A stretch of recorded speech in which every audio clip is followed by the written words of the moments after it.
নমস্কাৰ ৰাইজ, মই আদিতি আৰু আজি সানডে বুলি যাব ওলাইছো এটা ধুনিয়া জেগালে আৰু সেই বুলিয়ে ৰাতিপুৱা গা পা ধুই ধুনিয়াকে ৰেডি হলো আৰু মোৰ লুকটো কেনে লাগিছে কমেন্ট কৰি জনাব।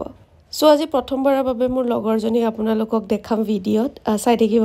আমি ওলাইছো চন্দ্ৰপুৰ যাবলে আৰু চন্দ্ৰপুৰ ফালে এটা ৰিজৰ্ট আছে।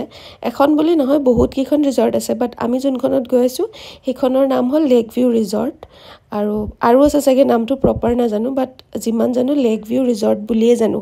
তো আমি এটা গাঁৱৰ পৰিৱেশৰ মাজেৰে গৈ আছো। তাৰপিছত মই যিহেতু নন ভেজ নাখাওঁ তো অৰ্ডাৰ কৰিলো পকোৰা আৰু ভেজ থালি। খানা কেনেকুৱা ৰিয়েকশ্যন চাওক।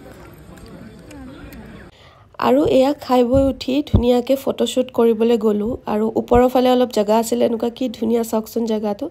ইয়াতে আমি বহুতখিনি ফটো উঠিলো, ভিডিঅ'জো বনালো। সো আৰু ইয়াত আহিলে মানে দিনটো কেনেকৈ পাৰ হৈ যায় গমেই নাপাওঁ, যিহেতু নেচাৰ ইমানেই বেছি ভাল পাওঁ, সদায় নেচাৰে বিচাৰি থাকোঁ। আৰু এয়া ছানছেটৰ সময় আমি যাবলৈ ওলালোঁ। এনেকৈ আমি গোটেইবোৰে ওলাই ৰাস্তাতে এনেকৈ গান শুনি শুনি ধুনীয়াকৈ মজা কৰি আৰু গৈ আছোঁ। আমি গুৱাহাটী পাম আৰু ময়ো অকলে বহি ইয়াতে নাচি গৈ আছোঁ। তো thank you so' much for ৱাচিং ভিডিঅ'। কেনেকুৱা লাগিল জনাব।